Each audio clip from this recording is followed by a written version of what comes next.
Grand Admiral Karl Donitz was a U-boat captain in World War I, commander-in-chief of the U-boat Navy in World War II, then head of the German Navy and finally Hitler's successor as chief of the German state.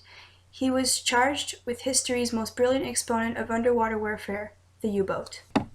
Unterseeboot was the German word for submarines.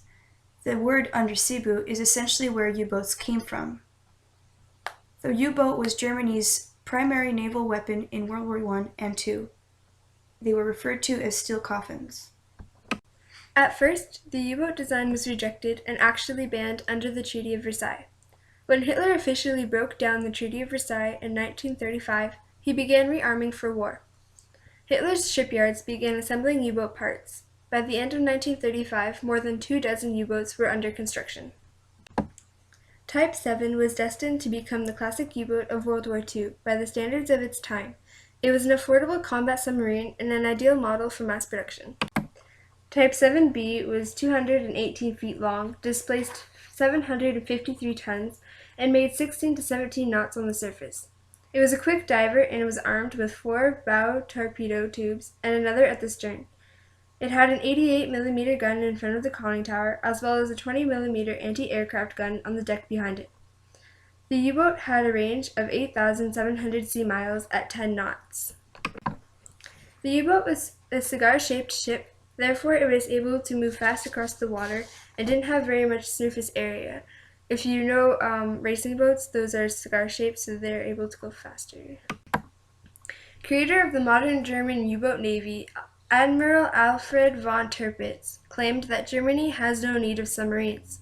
Later he stated, "I refuse to throw money away on submarines so long as they could only cruise in home waters." In December of 1906, several years after Germany's rival navies, Britain, France, Russia, and the United States of America had obtained submarine fleets. Germany owned a Dutch-based submarine development bureau. The first U-boat design was based on a Spanish boat, the Turkish Gur, and that's where the process began. Germany quickly outruled other nations in the development of submarine technology. In 1909, Germany's shipyards turned out 2 new submarines, breaking a 12-knot surface speed, armed with 4 torpedo tubes and a gun. In 1910, German U-boats could cross the North Sea, carrying out a mission and return to their base without having to refuel.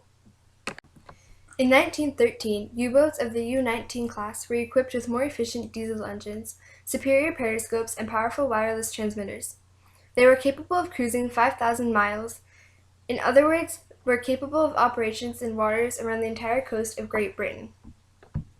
The U-1 was a slow diver and poorly armed, with only a single torpedo tube in its bow.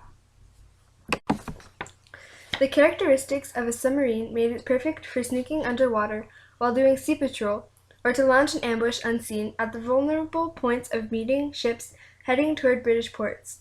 If correctly handled, the U-boat had the capability to sever Britain's maritime lifelines. The German U-boat was something unique in modern warfare, and was the most feared and hated vessel in the naval canals.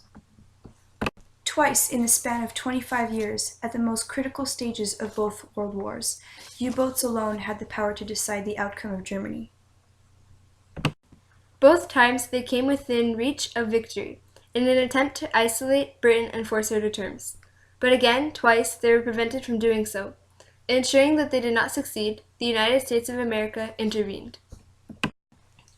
Close to winning in 1917 and again in 1942, the course of history has been said to have depended on a few German submarines and the courageous men inside of them. The German U-boats did not prevail because of overwhelming Allied forces. U-boats were directed primarily against civilian ships. It represented the start of the modern phenomenon called the total war. Total war is a state of absolute, all-out warfare waged by virtually any means that might bring down the enemy, essentially allowing manslaughter if it means beating the enemy. German U-boats raised the question of the legality of their actions under international law. The U-boat was invisible. It didn't play according to the rules. It had advantages that were considered upsporting, and waged war at sea like mercenaries on land, striking then disappearing. The world feared the U-boats. The British Empire and the United States of America deployed nearly half the industrial forces of the world against them in a campaign that was given the highest priority. The Allies tried to bomb the submarines on land instead of in water because there were no men to fight back on land and they were not moving, therefore it was easier to bomb with a plane or with people going inside the shipyards. The German U-boat losses were substantial. 45% were lost in World War I and 60% were lost in World War II, yet they were not defeated. In the first half of 1941, the average amount of new boats in commission were 13 boats per month. 8 were operational, and 2 boats were lost per month. For the second half of 1941, the averages per month were 20 boats in commission, 10 operational, and 2 lost.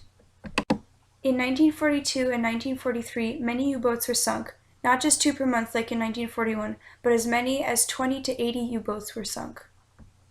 Although the amount of U-boats operating rose dramatically in 1 year, going from 42 boats to 118 overall each month. At the end of World War II, 962 U-boats had been destroyed. 33,300 crew members went down with their boats. In a true Atlantic storm, the water would break over the bridge as solid as wet cement. On occasion, men were swept overboard. The bridge watch was cut in half during these storms as to not lose more men. A violent storm that caused the boat to rock and spin around with waves crashing onto the hull made it difficult to relax below the decks. There was not enough air or electricity below deck. This meant that the men slept. Sleeping was the only activity that conserved air as well as conserving electricity. The heat was oppressive and the air was stale and foul and reeked of bilge water. Wet oilskins, rubber boots, sweat, and diesel fumes were very thick below the deck. The frequent leakage through the hatch of the conning tower was a major problem.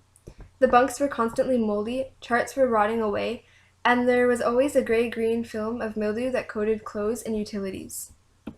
Whether on the surface or submerged, the interior lights were on 24 hours, blurring night and day. They were never turned off and feared that they would not turn back on. The Marines were not trained, they were simply merchant Marines. The German captains were treated like royalty. They had special privileges as well as their families did. The training they had was 6 months training, which was rigorous in the extreme, demanding complete familiarity with U-boats under all conditions. 66 dry run surface attacks and 66 mock attacks submerged before it went on to its first torpedo firing practice. Only when the U-boats were submerged were they peace and quiet. A solemn stillness reigns. The adjustment of the periscope and the movement of the submarine steering gear are the only sounds in the vessel that are audible in the conning tower. The commander uses both hands to swing the greased and glittering periscope, now dripping with water. In his eye, the only eye, in the vessel, that is still in communication with the upper deck, is the bright and shining reflection of the day. This is a quote that Klaus Bergen, a German marine artist who has traveled with a U-boat on a wartime patrol, described a U-boat in 1917. Once a course was set into a U-boat, they were not able to be changed. If they were to be changed, the U-boat would simply blow up.